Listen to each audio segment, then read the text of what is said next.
Hi guys, so here we are, next chapter book, Sweatsuit Sunday, coming at you live from my back deck because it's a beautiful day out.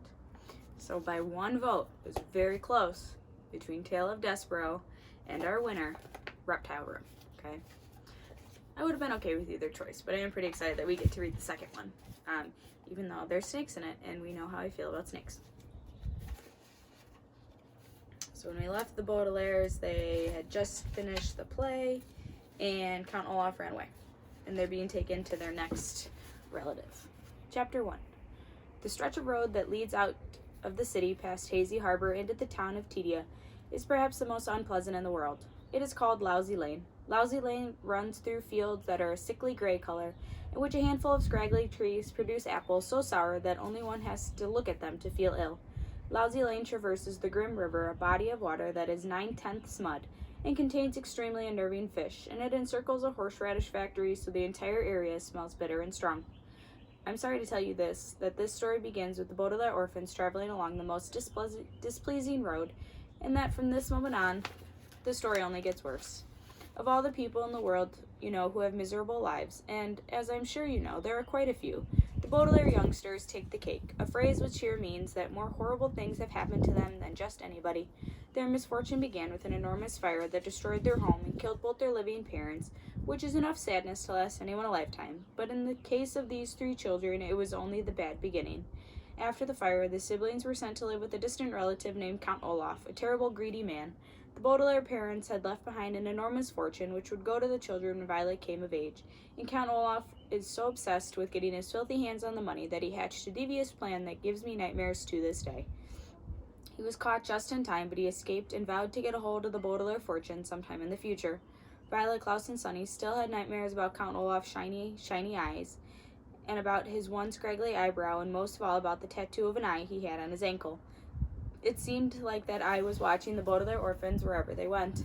So I must tell you that if you have opened this book in the hope of finding out that the children live happily ever after, you might as well shut it and read something else, because Violet, Klaus, and Sunny, sitting in a small cramped car and staring out the windows at Lousy Lane, were headed toward even more misery and woe.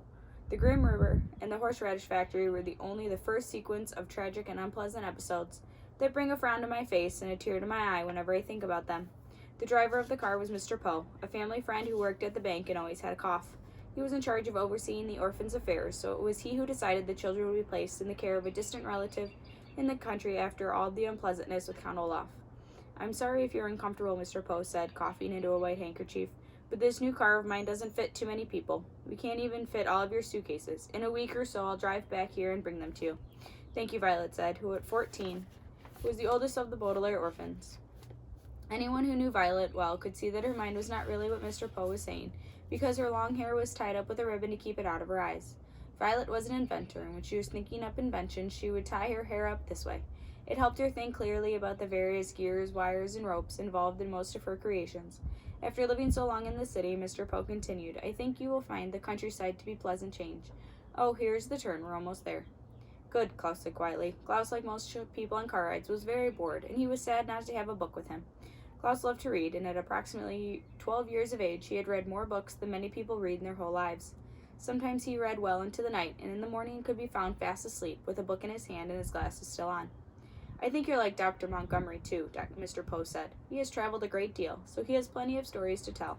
I've heard his house was filled with things he's brought from all the places he has been." This version has pictures. They're there in the car. "Facts!" Sunny shrieked. Sunny, the youngest of the Baudelaire orphans, often talked like this, as infants tend to do.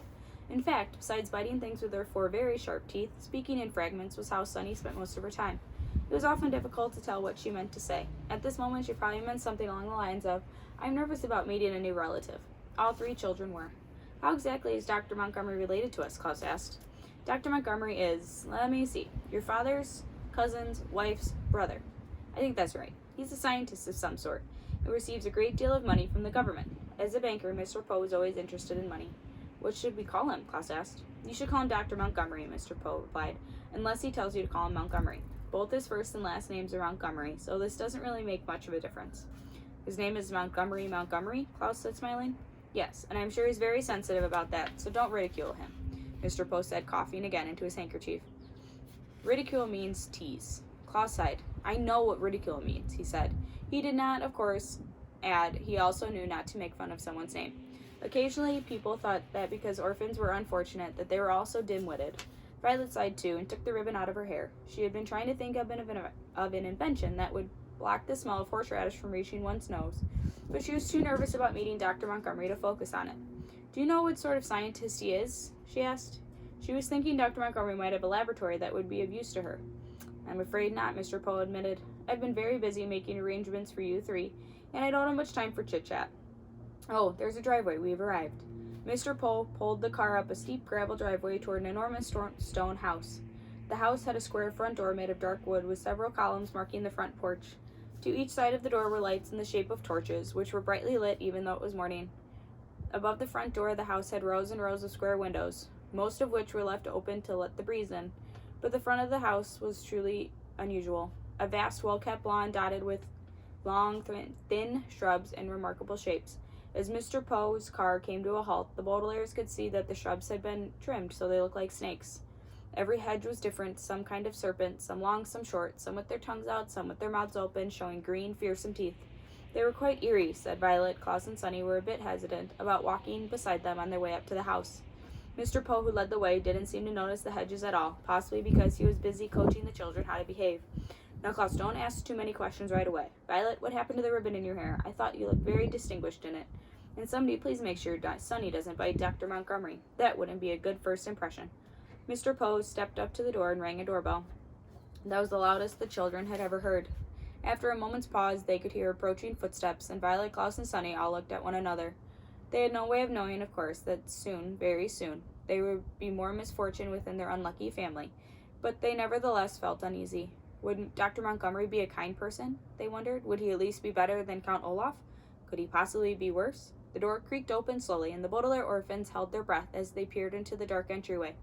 They saw a dark burgundy carpet that lay on the floor. They saw a stained glass light fixture that dangled from the ceiling. They saw a large oil painting of two snakes entwined together that hung on the wall. But where was Dr. Montgomery? Hello, Mr. Poe called out. Hello? Hello, hello, hello, a loud voice boomed out. From behind a door stepped a short, chubby man with a red, round face. I am your Uncle Monty. This is perfect timing. I just finished making a coconut cream cake. Alright, that's the first chapter. Tomorrow we will have a picture book. I know we don't really have school. It's supposed to be a planning day. But I want to get as many books in as we can. Okay, make sure you vote for your favorite picture book. It's in Google Classroom under one of your assignments. All right, I miss you guys. I hope you're doing well. Go outside and play today. It's a beautiful day. All right, bye guys.